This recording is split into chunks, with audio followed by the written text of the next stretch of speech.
प्रभु यीशु मसीह की जय। बोलो प्रभु यीशु मसीह की जय। मैं सबसे पहले अपने प्रिय दर्शकों का बहुत बहुत धन्यवाद करना चाहता हूं कि आप लोगों ने इस चैनल को बहुत ज़्यादा सपोर्ट किया है। अगर कोई इस चैनल पे नए हैं तो प्लीज़ इसे सब्सक्राइब कीजिए और नोटिफिकेशन बेल आइकन को प्रेस कर लीजिए। एंड प्लीज़ इस वीडियोस को आप शेयर कर सकते हैं अपने फैमिली मेम्बर्स के साथ, अपने पड़ोसियों के साथ, अपने दोस्तों के साथ, ताकि उन तक भी प्रभु के वचन का गहराई पहुंचे। प्रभु आप सभी को इस चैनल के द्वारा आशीष। हमें पैसों से बहुत प्यार है, हम पैसों से बहुत ज़्यादा प्यार करते हैं। जानते हैं मत्ती रचित सुसमाचार 19 अध्याय 16 से 22 पद में आपको यहाँ पे एक घटना मिलेगी। रिच यंग रूलर, एक धनी व्यक्ति क्या होता है, यीशु मसीह के पास आता है वो, और वो यीशु मसीह के पास आकर के क्या कहता है कि अनंत जीवन का मैं अधिकारी कैसे बन सकता हूँ। तो यीशु के साथ उसका बातचीत होता है और उसके बाद उसने बहुत कॉन्फिडेंटली यीशु मसीह से कहा कि मैंने 1 नहीं, 2 नहीं, 3 नहीं, 4 नहीं, लेकिन मैंने मूसा के द्वारा दिया गया 10 आज्ञाओं का मैंने पूरी तरह से पालन किया है। लेकिन यीशु मसीह ने अंत में उस व्यक्ति को कहा कि तेरे अंदर में एक चीज का लैकिंग है, एंड दैट इज मनी। तेरे पास बहुत पैसा है, तेरे पास बहुत धन है, और तू जा क्या करना, कंगालों में बांट देना और मेरे पीछे आना। इस बात को सुनकर के वो व्यक्ति बहुत दुखी हो जाता है। पता है क्यों? क्योंकि उसको प्रभु यीशु से ज्यादा, परमेश्वर से ज्यादा पैसों से प्यार था। And today the same thing is happening in our life. आज भी हमारे जीवन में वही सेम बातें चल रहा है। We love money rather than God. हमें परमेश्वर से ज्यादा पैसों से प्यार है। वचन हमें क्या सिखाता है पता है? लिखा है मत्ती रचित सुसमाचार 6:24 में लिखा है कि कोई भी व्यक्ति, no one can serve 2 masters. कोई भी 2 स्वामियों का सेवा नहीं कर सकता। कोई भी धन और परमेश्वर का सेवा नहीं कर सकता। यीशु मसीह कहते हैं कि धनवानों के लिए स्वर्ग के राज्य में प्रवेश करना बहुत क्या है, आसान है? नहीं, बहुत मुश्किल है। बहुत, आप उसको इमेजिन भी नहीं कर सकते हैं। इसीलिए यीशु ने कहा कि तुम पृथ्वी में अपने लिए धन इकट्ठा मत करो। यीशु सेविंग्स करने के लिए मना नहीं करते हैं, लेकिन प्रभु यीशु मसीह हमें यह सिखाना चाहते हैं कि पैसे के प्रति जो लोभ है, पैसे के प्रति जो प्यार है, उससे बाहर हमें निकलना है। पहला तिमोथी 6 अध्याय 10 पद में क्या लिखा है? पहला तिमोथी 6 अध्याय का 10 पद। क्योंकि रुपये का लोभ सब प्रकार की बुराइयों की जड़ है। क्योंकि रुपये का लोभ, क्योंकि पैसा का लोभ, लव ऑफ मनी, पैसे के प्रति प्यार, प्रेम क्या है? सब प्रकार की बुराइयों की जड़ है। सब प्रकार के बुराइयों का जड़ क्या है? सब प्रकार के बुराइयों का जड़ क्या है? ये है, ये। सो लव ऑफ मनी, पैसों के प्रति जो प्रेम है वो सभी क्या है? बुराइयों का जड़ है। बाइबल हमें बार बार हमें चेतावनी देता है। जिस चीज के प्रति हम लोग ज्यादा प्रेम करते हैं, सबसे ज्यादा हम लोग प्यार करते हैं, वो क्या है? पैसा। तो आज हम क्या सीखेंगे? द प्रिंसिपल्स ऑफ गिविंग, देने का सिद्धांत। मैं क्यों सिर्फ पैसों के बारे में ही बात कर रहा हूं? पता है क्यों? क्योंकि ये सबसे बड़ा एक प्रॉब्लम है। हम सिर्फ परमेश्वर को पैसा देते हैं ऐसा नहीं है, लेकिन हम परमेश्वर को क्या देते हैं? अपना समय देते हैं, अपना, और क्या देते हैं? अपना जीवन देते हैं परमेश्वर को, है कि नहीं? तो प्रभु क्या सिर्फ हमसे पैसा लेते हैं? क्या हम सिर्फ पैसा देते हैं? नहीं, परमेश्वर को अपना समय भी देना। लोग आज प्रभु को समय देना पसंद नहीं करते हैं, लेकिन मूवी देखना बहुत ज्यादा पसंद करते हैं। आप अपने समय परमेश्वर से ज्यादा इस दुनिया को देने में बहुत ज्यादा पसंद करते हैं, है ना? तो जो देने का जो सिद्धांत है वो आज हम लोग सीखेंगे, द प्रिंसिपल्स ऑफ गिविंग। तो सबसे पहला पॉइंट जो है वो है द एटीट्यूड ऑफ गिविंग, देने का नजरिया, माने तुम्हें की मनोभावे दिच्छो सबसे पहला। सो देने का जो नजरिया है उसमें ए तमरा नंबर 1 की शिक्षी देने का नजरिया या फिर द एटीट्यूड ऑफ गिविंग, और उसके अंडर में आपको एक सब पॉइंट बनाना है ए, आप किस नजरिए से आपको देना चाहिए बतवा देवार मनोभाव की रकम होबे जे হ্যাঁ প্রভু আমি তোমার কার্যের জন্য আমি তোমার প্রতি ধন্যবাদী। I am thankful to you lord. আমার কথা বুঝতে পারছো আমি কি বলছি? मेरा बात समझ में आ रहा है आपको कि हाँ प्रभु मैं आपके प्रति धन्यवादी हूं प्रभु, क्योंकि आपने मेरे जीवन में जो किया है। तो आप जब कुछ देते हैं तो आपका जो एटीट्यूड या फिर देवार जे मनोभाव सेटा की रकम हवा उचित, धन्यवादी मनोभाव, है ना। चलिए इसको समझते हैं। 2 किंग्स चैप्टर 5 दूसरा राजा 5 अध्याय 15 से 16। तलबल समेत परमेश्वर के भक्त के यहाँ लौट आया और उसके सम्मुख खड़ा होकर कहने लगा, सुन, अब मैंने जान लिया है कि समस्त पृथ्वी में इस्राएल को छोड़ और कहीं परमेश्वर नहीं। यहाँ पे एक व्यक्ति के बारे में दिया हुआ है, क्या आप जानते हैं उसका नाम क्या है? नामान।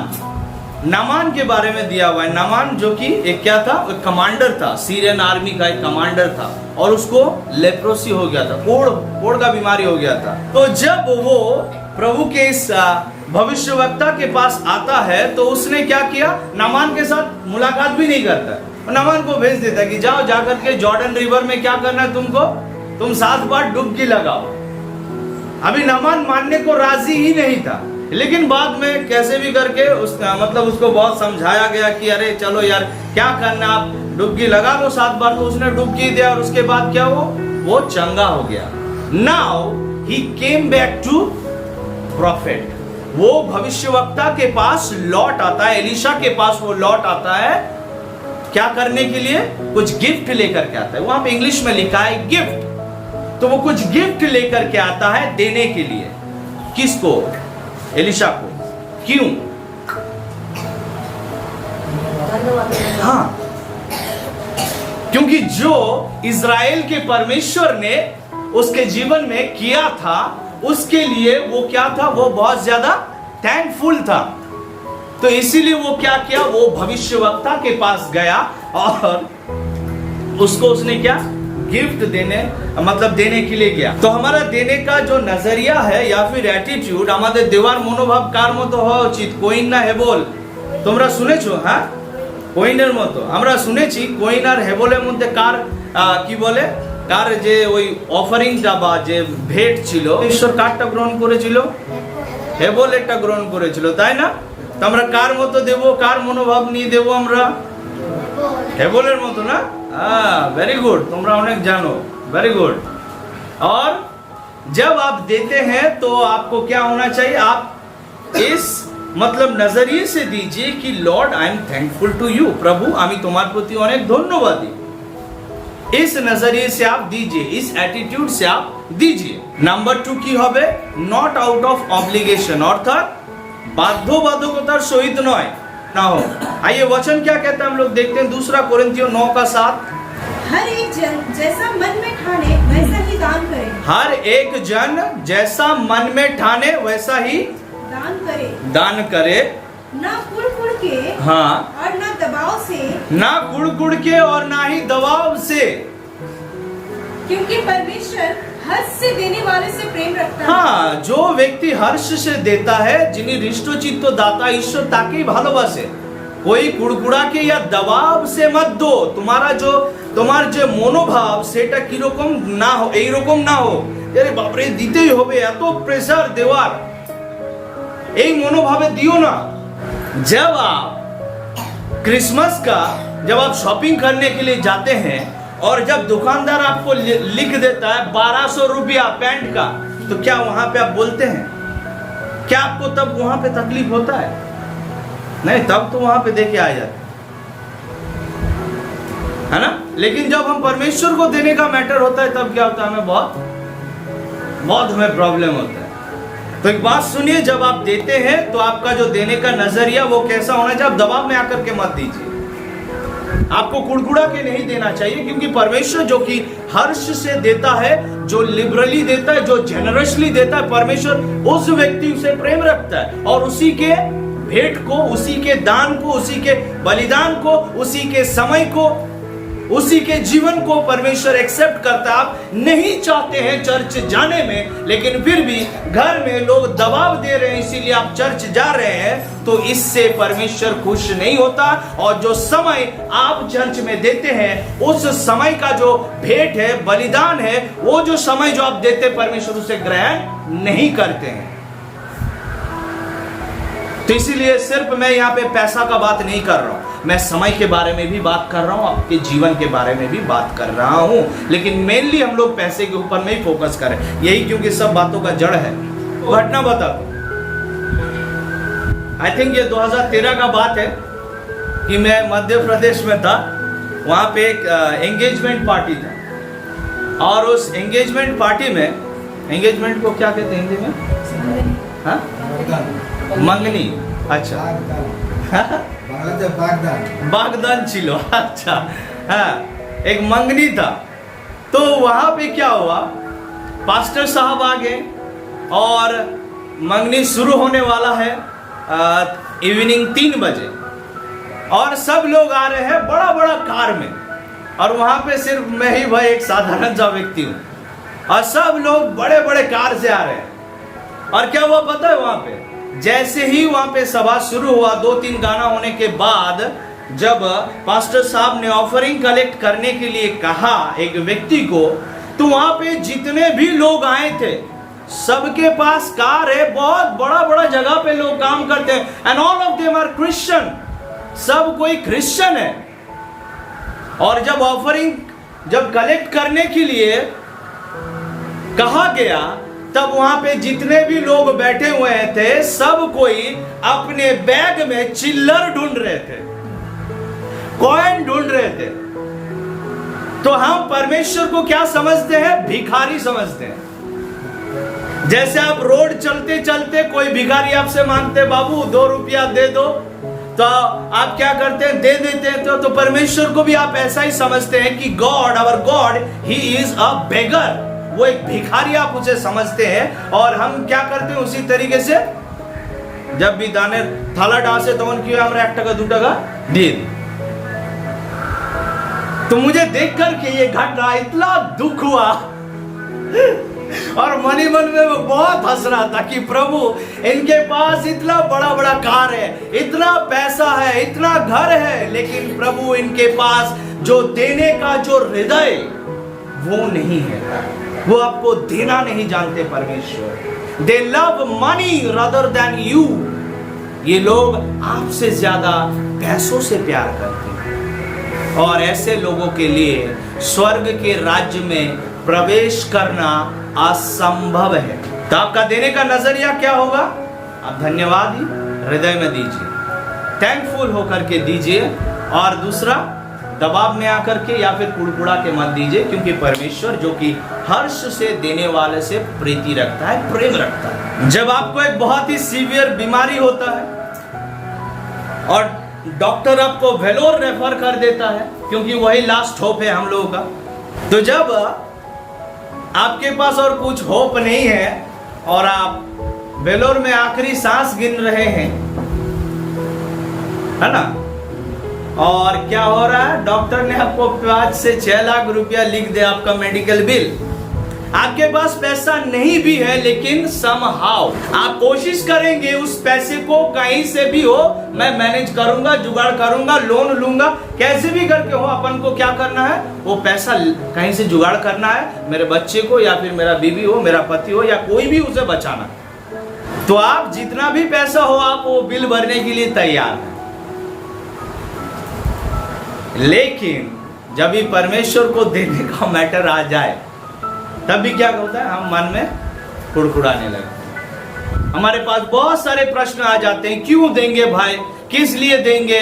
और अगर होने के आजकल बोले কেন দেব চার্চে? ওরা তো মেরে নেয় চার্চে, ওরা তো টাকা মারছে, বাড়ি বানাচ্ছে টাকা মেরে মেরে। কি তোমরা কি বিচারক? আমরা কি বিচারক? আমরা কি বিচারক? नहीं। कौन है न्याय करने वाला? कौन है? खुदावंद यीशु मसीह। आपका काम है देना, आपका काम सिर्फ देना है। और वचन कहता है कि जब तू दाएं हाथ से दे तो तेरे बाएं हाथ को भी ना पता चले आप इस तरह से दें। आपको न्याय नहीं करना है कि आपके पैसे के साथ क्या हो रहा है, कौन क्या कर रहा है। के घर বানাচ্ছে না চার্চের কমিটি মেম্বাররা নিজের ছেলে মেয়েদেরকে সেই টাকাতে পড়াতে নিয়ে যাচ্ছে, নাকি চার্চের কমিটি মেম্বাররা নিজেদের মধ্যে সেই টাকাগুলো ভাগ করছে। आपको इसमें न्याय नहीं करना है, आपको ये सब नहीं देखना है।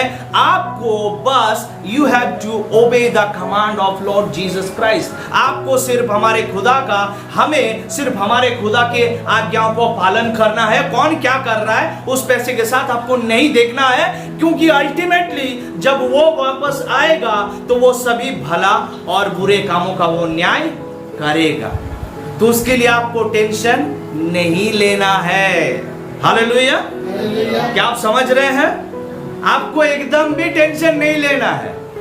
जो पैसा आप दे रहे हैं वो आपका पैसा नहीं है, और इस दुनिया में कुछ भी आपका नहीं है अगर वो आपको नहीं देता।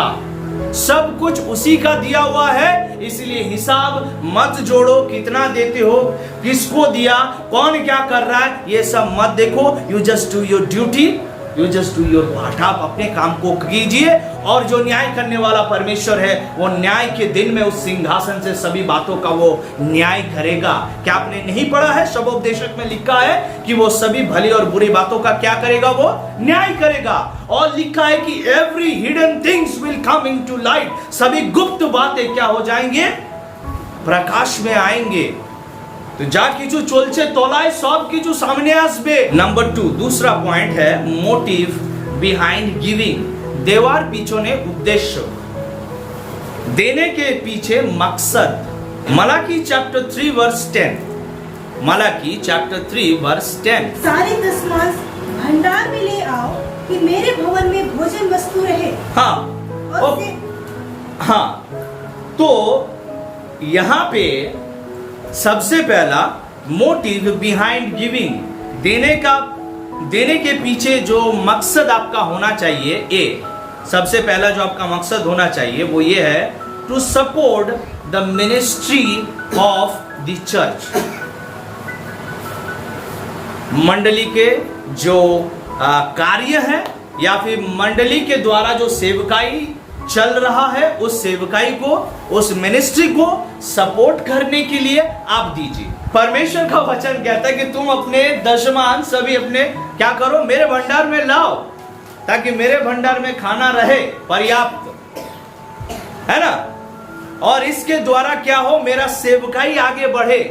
आपको देना किस उद्देश्य से है? कि आप इस उद्देश्य में या फिर इस मकसद में आप दीजिए कि मैं परमेश्वर के काम को आगे बढ़ाने के लिए मैं दूंगा। इसे दिमाग में रखिए कि आपको क्या करना है? परमेश्वर का जो मिनिस्ट्री है, जो सेवकाई है, उसे आगे बढ़ाने के लिए आपको देना है। यही आपका मकसद और यही आपका मोटिव, और एटाई अपना उद्देश्य हुआ उचित, और कुछ नहीं। तब परमेश्वर के सेवकाई को आगे बढ़ने के लिए, सपोर्ट करने के लिए आप दीजिए। क्या आप जानते हैं सेवकाई को चलाना कितना कठिन है? आप पूछिए इनसे, आप पास्टर को पूछिए, यहां पे एक और पास्टर बैठे हुए हैं, उनसे पूछिए कि एक सेवकाई को, एक मिनिस्ट्री को चलाना कितना कठिन है। एक घर चलाने से, एक परिवार चलाने से भी ज्यादा कठिन है एक मिनिस्ट्री चलाना। यह आसान बात नहीं है।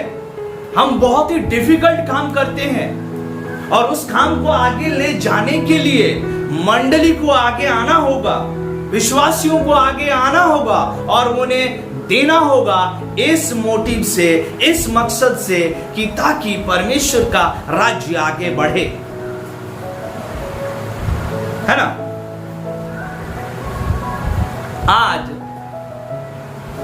लोग दे नहीं रहे हैं।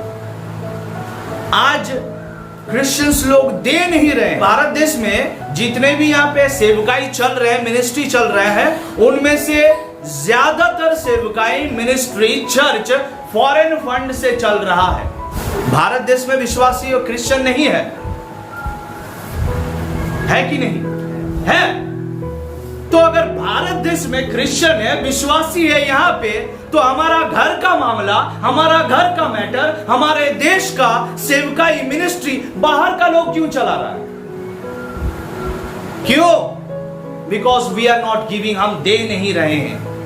इंडिया में अगर आपको सेवकाई चलाना है तो आपको फॉरेन फंड का जरूरत है। भाई इंडिया में अगर मैं सेवकाई चलाऊं तो बाहर के लोग आकर के क्यों यहाँ पे सेवकाई में हेल्प करेंगे? क्यों मुझे बाहर से लेना पड़ेगा? क्यों मेरे लोग क्यों नहीं देंगे?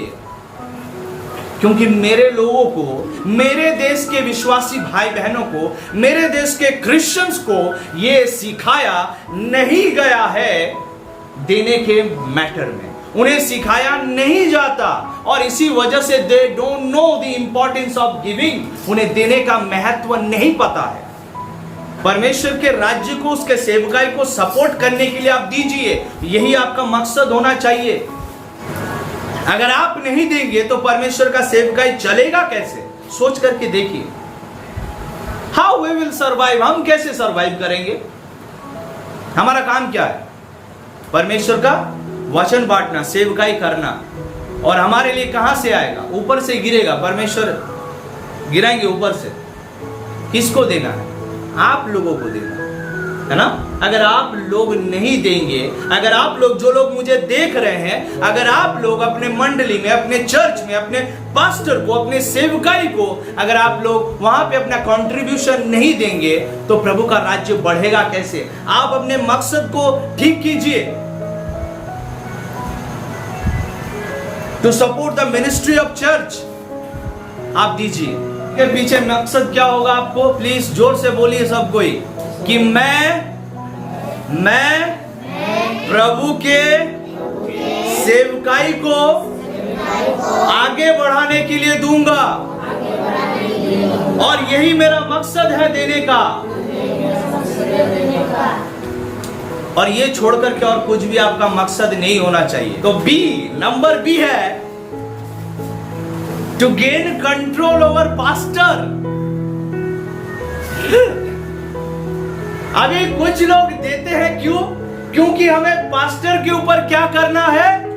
नियंत्रण लेना है, पास्टर के ऊपर छड़ी घुमाना है। कुछ लोग देते हैं इसलिए क्योंकि उन्हें पास्टर्स को क्या करना है?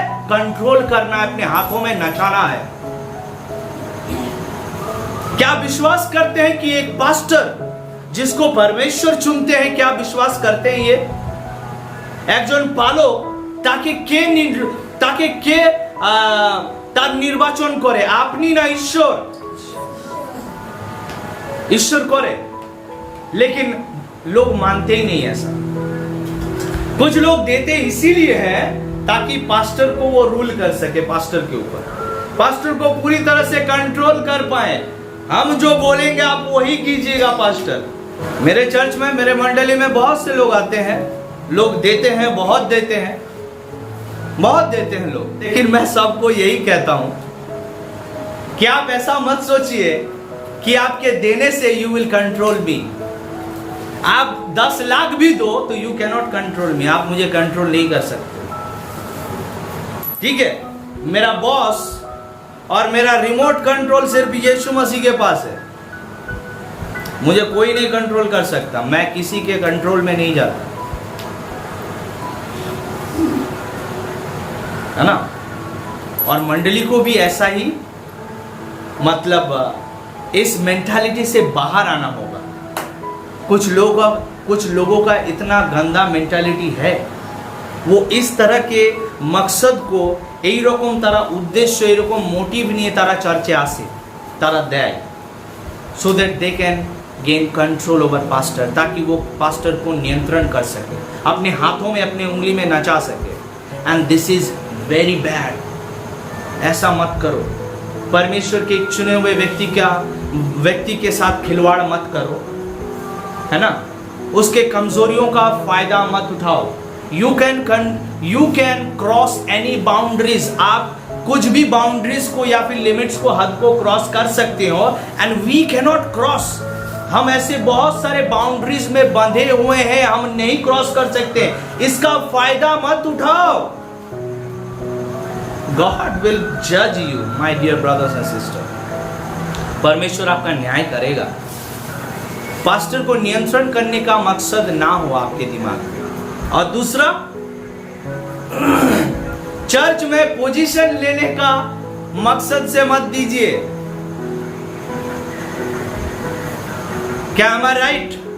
आज के दिन में अगर आपको चर्च में पोजीशन चाहिए, आप सिर्फ दीजिए और उसके बाद अगले संडे से ही आप एकदम पुलपिट में, वर्शिप टीम में आपका बेटा बेटी, आप पूरे परिवार आपको खड़ा कर दिया जाएगा, क्योंकि आप ज्यादा माल देते हैं। कुछ लोग इसलिए देते हैं क्योंकि उनको पोजीशन चाहिए चर्च में। आप देखिए यहां पे चल रहा है सब कुछ, आप जहां पे जा रहे हैं वहां पे हो रहा है ये सब। आप अगर देते हैं तो देने का मकसद सिर्फ परमेश्वर के सेवकाई को आगे बढ़ाना हो, उसके लोगों को सपोर्ट करने के लिए हो, उसके राज्य को आगे बढ़ाने के लिए हो, और इससे ज्यादा और कुछ भी आपका मकसद ना हो। आप देते हैं, दीजिए। आप 10, 20, 100, 1000, लाख, करोड़ दीजिए, आप दीजिए। इससे परमेश्वर के राज्य का ही लाभ है। कौन इससे मार रहा है ना क्या कर रहा है, कौन क्या कर, आपको नहीं देखना है। आप दीजिए बस, है ना, आप सिर्फ दीजिए। आपको पास्टर के ऊपर रूल नहीं करना है। इस मेंटालिटी में, इस मोटिव में, इस मतलब मकसद में आपको नहीं देना है, और ना ही आपको चर्च के पुलपिट में खड़ा होना है या फिर वर्शिप टीम में आना है। इसी वजह से आप मत दीजिए। आज के डेट में पास्टर लोग भी उन्हीं लोगों को पहचानते हैं जो लोग ज्यादा देते हैं, और उन्हें दूसरे ही संडे क्या करते हैं, वर्शिप टीम में शामिल कर लेते हैं। भले ही वो प्रभु यीशु मसीह के बारे में जाने या ना जाने, इससे कुछ फर्क नहीं पड़ता उन्हें। भले ही वो वर्शिप का मतलब समझे या ना समझे, इससे कुछ मतलब नहीं होता। भले ही वो नशा करता हो, भले ही वो उसने यीशु को ग्रहण नहीं किया, भले ही वो 1 महीना हुआ वो यीशु को जानता, वो बच्चा है, लेकिन फिर भी ज्यादा पैसा देता है। इसी वजह से उसको क्या किया जाता है, सामने खड़ा कर दिया जाता है। मेरे प्रियो, ऐसा ना करें।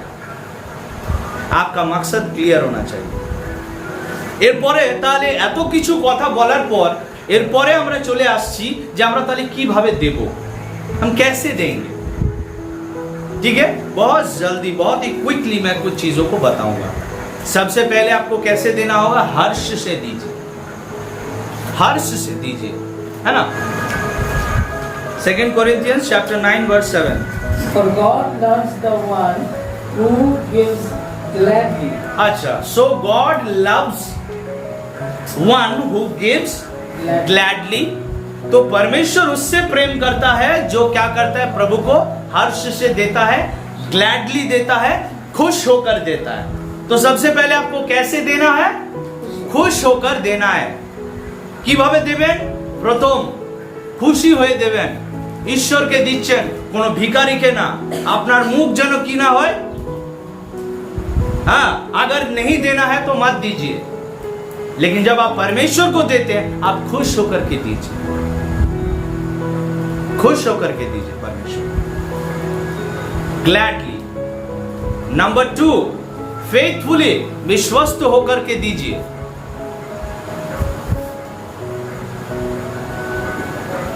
ठीक है। नंबर 3, रेगुलरली दीजिए।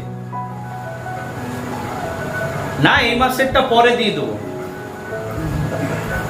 এই রবিবারটা সামনের রবিবারে মেকআপ করে दो। ऐसा ना करे, आपको मेकअप नहीं करना है। आप हर्ष से दीजिए, आप रेगुलरली दीजिए, आप फेथफुली दीजिए, सैक्रिफिशियली, अर्थात बलिदान स्वरूप दान, है ना। क्या आप जानते हैं कि अब्राहम को जब परमेश्वर ने कहा था कि उसके एक लौता बेटे को देने के लिए, उसने क्या किया था, अपने बेटे को वो सैक्रिफाइस करने के लिए चला गया था, बलिदान करने के लिए चला गया था, है ना। तो क्या ये एक दान का एक बहुत अच्छा एग्जाम्पल नहीं है ये? जो जब आप देते हैं तो इसी तरीके से दीजिए, अपने आप को पूरी तरह से खाली करके दीजिए, त्याग, सैक्रिफाइस करे दिन। और 5 নম্বর, যখন আপনি দেবেন তখন আপনার বাঁ হাতকেও জানতে দেবেন না যে আপনি দিচ্ছেন। जब आप दे रहे हैं तो आपके लेफ्ट हैंड को भी नहीं पता चलना चाहिए दैट यू आर गिविंग। देना है, ग्लैडली देना है, खुश होकर के देना है, हर्ष से देना है। नंबर 2, रेगुलरली देना है, आपको फेथफुली देना है, आपको सैक्रिफिशियली देना है। और आप जब देते हैं तो आपके बाएं हाथ को भी ना पता चले, मतलब सीक्रेटली देना है, गुप्त रूप से आपको देना है ना। যখন আপনি দেবেন তখন 500 টাকার নোটটা এরকম বার করে, जब आप दे रहे 500 का नोट निकाल करके ऐसे दिखा के स्लो मोशन में मत डालिए, है ना। आप स्लो मोशन में 500 या नोट आप मत डालिए, सीक्रेटली दीजिए आप कितना दे रहे हैं, जैसे ये सिर्फ आप और आपके परमेश्वर के बीच में रहे ये मामला। कुछ लोग देते हैं और वो क्या करते हैं, अपना नाम बड़ा बड़ा करके क्या करते हैं, चर्च बिल्डिंग के टैबलेट में लिखवा लेते हैं। फलाना व्यक्ति ने फैन दिया है, फैन के ऊपर में नाम लिखा हुआ रहता है। ये व्यक्ति ने चेयर दिया है, इसने कारपेट दिया है, इसने वो दिया है। तो हम में और उन अविश्वासियों में अंतर क्या है? क्या हम लोग उस अविश्वासियों के तरह, those who are non-believer, those who are non-Christian, क्या हम लोग उनके तरह हम लोग नहीं कर रहे हैं? অমুক ব্যক্তি, আমি এক জায়গায় গেছিলাম আর ওখানে ওনাদের কি ছিল, কীর্তন চলছিল। তো আমি শুনছি ওই কীর্তনে কি করা হচ্ছে, অ্যানাউন্সমেন্ট করা হচ্ছে, অমুক ব্যক্তি 501 টাকা দিয়েছে, অমুক ব্যক্তি 51 টাকা दिए और उन लोगों से भी हम कम नहीं है। हम क्या करते हैं, बड़ा बड़ा करके टैबलेट में लिखवा लेते हैं, जैसे जनरेशन आफ्टर जनरेशन लोग आकर के देखे किसने क्या दिया है, किसके एहसान पे आप बैठ रहे हैं, उठ रहे, हवा ले रहे हैं। Oh my goodness. जब आप देते हैं तो सीक्रेटली दीजिए, लोगों को जैसे ना पता चले आप कैसे दे रहे हैं, कितना दे रहे हैं, किसको दे रहे हैं। बाइबल में ऐसे बहुत बड़े बड़े दिन मतलब दान का घटना है। क्या आप जानते हैं, एक पिता ने अपने बेटे को दे दिया था। एक माँ ने, जिसका नाम क्या है, हन्ना, और उसका हस्बैंड एलकाना, इन्होंने क्या किया था, अपना बेटा सैमुएल को क्या किया था, इन्होंने सैक्रिफाइस कर दिया कि जो बेटा हमें तू देगा उस बेटे को हम क्या करेंगे, तेरे सेवकाई के लिए बलिदान दे देंगे। और आज चर्च में क्या होता है, हम बहुत बार सुनते हैं यहाँ पे कि क्या होता है चर्च में, आज के जाচ্ছি আমার কি বলে কি আছে, ডেডিকেশন আছে। आज बहुत लोग जाते हैं चर्च में, आज डेडिकेशन है, समर्पण करते যাচ্ছি, বাচ্চাটাকে समर्पण करते যাচ্ছি। आप लेके जाते हैं, वेदी में रखते हैं, पास्टर हाथ रख के प्रार्थना करते हैं, आप लेकर के वापस आ जाते हैं और उसके बाद आप अपना छड़ी घुमाना शुरू करते हैं। तू डॉक्टर बनेगा, इंजीनियर, पुलिस बनेगा, फलाना बनेगा, ढिमका बनेगा। आप इस तरह से छड़ी घुमाते हैं, आपने डेडिकेट किया ही नहीं है उस बच्चे को, आपने समर्पण किया ही नहीं है उस बच्चे को, आपने दिया ही नहीं है, और आप बोल कैसे रहे हैं कि मैंने समर्पण किया। अगर आप सच में देना सीखना चाहते हैं, लर्न फ्रॉम अब्राहम। अगर आप देना चाहते हैं, आप सीखना चाहते हैं, learn from Hannah and Elkanah. If you want to learn the lesson of giving, learn from Abel. अगर आप देने का जो महत्व है और देने का जो लेसन है अगर आप सीखना चाहते हैं तो आबेल से सीखिए, इन लोगों से सीखिए। The promises of God. Number 4, Luke chapter 6 verse 38। क्या करो तो तुम्हें भी दिया जाएगा। वचन कहता है, लूक चैप्टर 6 वर्स 38। शायद आपने गलत पढ़ा है, शायद आपने गलत पढ़ा, आप ध्यान से पढ़िए। वहां पे लिखा है, लिया करो तो तब तुम्हें दिया जाएगा। क्या ऐसा लिखा है? लिया करो तो तब तुम्हें मिलेगा। कैसा लिखा है यहाँ पे? लिखा है दो तो तुम्हें दिया जाएगा। इंग्लिश में लिखा है give and it shall be given to you. How it is possible? परमेश्वर का सिद्धांत इस दुनिया के सिद्धांत से अलग है। ये दुनिया कहता है कि कोई तुम्हें एक गाल पे थप्पड़ मारे तो आप क्या करो? उसको जम के उसका धुलाई करो। लेकिन प्रभु यीशु कहता है कि एक गाल पे कोई चाटा मारे तो दूसरा गाल भी दे देना। ये दुनिया जो आपको कहता है, परमेश्वर उसके विपरीत में आपको हर समय सिखाता है। परमेश्वर का, बाइबल का जो परमेश्वर है, उसका सिद्धांत इस दुनिया के सिद्धांत से बहुत अलग है। परमेश्वर का वचन कहता है कि seek first the kingdom of God and all things shall be added unto you. पहले उसके राज्य और धार्मिकता का खोज करो तो सभी वस्तुएं तुम्हें मिलेंगी। लेकिन ये दुनिया आपको ये सिखाता है कि पहले सभी वस्तुओं के पीछे भागो और अंत में मरने के समय क्या करना? परमेश्वर को बुलाना। मरण काले जीसु नाम नेवे। ये दुनिया आपको क्या सिखाता है? जितना हो सके माल बटोरो लोगों से, जितना हो सके लोगों से क्या करो? जितना हो सके पैसा कमाओ, जितना हो सके आप लोगों से लो, छीन लो, जमा करो। लेकिन परमेश्वर का वचन सिखाता है दो तो तुम्हें दिया जाएगा। मुझे नहीं पता कि यहां पे कितना जन इसे प्रैक्टिस करता है, लेकिन मैं कह रहा हूं कि मैं इस बात का गवाह हूं, आई एम द विटनेस, कि ये वचन इतना सत्य है आप समझ ही नहीं पाएंगे जब तक आप इसको प्रैक्टिस नहीं करते। जिस एंगेजमेंट पार्टी का घटना मैंने बताया, जो मंगनी का जो घटना बता रहा था एमपी में, वहां पे मैं था, पूरा घटना अब बता रहा। तो जब मेरे पास जब थाली आ गया ना, तो मेरे पॉकेट में सिर्फ 100 रुपया था मेरे जेब में, और मुझे वहां से वापस लौटना था एक जगह। मेरे पास पैसा ही नहीं है और मेरे पास खुचरा नहीं है। परमेश्वर का धन्यवाद हो कि मेरे बैग में चिल्लर नहीं था, कॉइन नहीं था, नहीं तो मैं भी उनकी तरह कर लेता। प्रभु का धन्यवाद हो कि मुझे फंसा दिया था इतना अच्छे से प्रभु।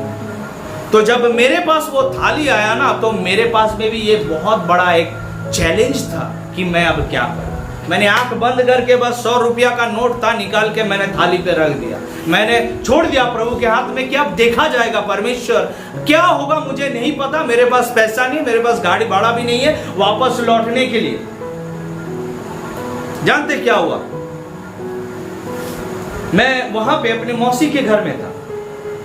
जब मंगनी खत्म हुआ तो हम लोग घर वापस गए, मेरा मौसा जी के साथ, मेरे अंकल के साथ, और मेरे मौसी ने मुझे बुलाया और उन्होंने अलमारी खोल के मुझे, उस समय मेरे मौसी ने, शाम का 6 बज रहा था, मेरा मौसी ने मुझे 1600 रुपया मेरे हाथ में दिया।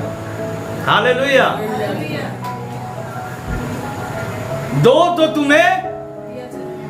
तुम्हें, जोर से बोलिए, दो तो तुम्हें यस। अगर जब तक आप नहीं देते तब तक आपको नहीं दिया जाएगा। जब आप अपने जीवन को देंगे तब आपको परमेश्वर क्या होगा? एक अच्छा स्वास्थ्य देगा। आपको प्रोटीन शेक नहीं पीना होगा, आपको डॉक्टर के पास विजिट नहीं करना होगा। मेरे खुदा को आप अपने जीवन को दे दीजिए, वो आपको एक अच्छा स्वास्थ्य देगा। दो तो तुम्हें, आप अपने समय को दीजिए और परमेश्वर आपके समय का जो मूल्य है, वैल्यू है, वो क्या करेगा? आपको लौटाएगा। अगर आपने अपने पैसों को दिया है, प्रभु आपको बहुत आज से आशीष देगा। एक विधवा के पास बस थोड़ा सा ही बचा था, थोड़ा सा ही बचा था, और उसके पास कौन गया था? एलिया गया। एलिया ने कहा कि तेरे लिए नहीं, लेकिन सबसे पहले मेरे पास लेकर। उसने कहा कि देखिए बस थोड़ा सा ही बचा है मेरे और मेरे बच्चे के लिए। एलिया ने फिर से कहा कि सबसे पहले मेरे पास लेकर। और जब वो लेकर के आती है, परमेश्वर ने क्या किया? उसके सारे जितने भी कर्ज थे प्रभु ने माफ कर दिए। और वहां पे যত दिन अकाल चलছিল, सूखा चल रहा था वहां पे, जितना भी लिखा है कि যত दिन সেখানে কি চলছিল, মানে খাদ্যের অভাব, ক্রাইসিস, খানে का ক্রাইসিস चल रहा था, उतना दिन ওই अकाल যতদিন চলছিল ততদিন পর্যন্ত কি হয়নি, তার বাড়িতে ওই তেলের স্রোত বন্ধ হয়নি। আর যে পাত্রে কি ছিল, আটা ময়দা, আটা ময়দা অনেকে বলে, হ্যাঁ, তো যাই ছিল তার স্রোত কি হয়নি, বন্ধ হয়নি। जब आप देते तो परमेश्वर, यीशु ने कहा कि यहाँ पे क्या है देखो, तो शिष्यों ने कहा कि छोटे से बच्चे के पास 5 रोटी और 2, यीशु ने कहा मेरे पास लाओ। तो उसने क्या किया, उसके पास जो था उसने क्या किया, दे दिया। तो जब उसने दिया तो परमेश्वर ने उसको क्या किया, उसको मल्टीप्लाई किया, परमेश्वर ने उसे बढ़ाया। 2 तो तुम्हें दिया जाएगा। वहां पे सिर्फ 5 रोटी और 2 मछली को जब उसने परमेश्वर के लिए दे दिया उस छोटे से बच्चे ने, प्रभु ने उसको इतना बढ़ा दिया, उसके द्वारा इतना आशीषित किया कि वहां पे 5000 से भी ज्यादा लोग थे। वहां पे कहा जाता है कि वो 10,000 भी क्रॉस कर सकता है। जब आप देंगे तभी आपको क्या किया जाएगा, जब आप देंगे तो आपको क्या किया जाएगा। अब्राहम ने दिया तो उसके लिए परमेश्वर ने भी क्या किया, कि मेंढे का बंदोबस्त कर दिया। जब आप देंगे तो आपको दिया जाएगा। ये परमेश्वर का वादा है। मेरा खुदा कहता है कि तुम जब भी मुझे दोगे तो मैं तुम्हें दूंगा। तुमने जितना दिया है उतना नहीं, उससे भी ज्यादा। बस आप दे करके देखो। लास्ट पॉइंट आइए हम लोग देख लेंगे, मलाकी चैप्टर 3 वर्स 10 to 12। मलाकी 3 अध्याय 10 से 12 पर। सारे दशमांश भंडार में ले आओ, सारे दशमांश भंडार में ले आओ, कि मेरे भवन में भोजन वस्तु रहे। मेरे भवन में भोजन वस्तु रहे।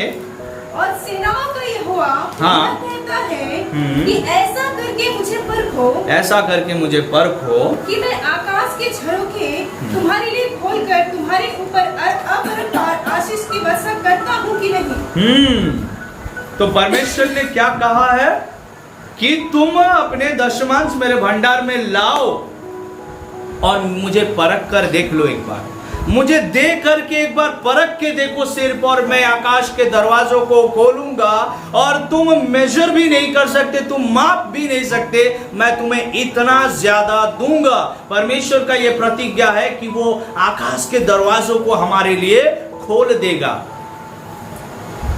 आप अगर देखना चाहते हैं, अगर आप इस प्रॉमिसेस को, इस प्रतिज्ञाओं को अगर आप अपने जीवन में पूरा होते हुए देखना चाहते हैं तो आपको क्या करना होगा, इस आज्ञाओं का पालन करना होगा, तभी आप देख पाएंगे। हाँ, जो हमने 2 तो तुम्हें दिया जाएगा, उसके आगे में शायद हमने नहीं पढ़ा होगा।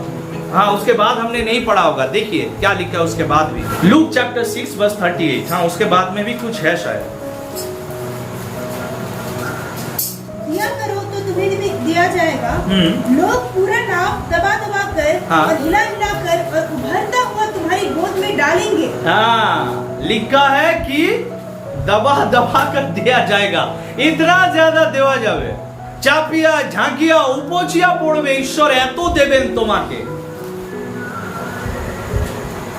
ये खुदा का प्रतिज्ञा है कि जब आप देते हैं तभी वो आपको देगा, क्योंकि वो आपके दिल को आपको देखता है परख करके कि ये किससे ज्यादा प्रेम करता है, मुझसे या फिर पैसा से। और जब आप इस परीक्षा में पास हो जाते हैं तो प्रभु आपको क्या करेगा, निश्चित रूप से पुरस्कार देगा अपने आशीषों से भर करके, जिसे आप कभी भी मेजर नहीं कर सकते। परमेश्वर हम सभी को उसके पवित्र वचन के द्वारा आशीष दे। May God bless you everyone.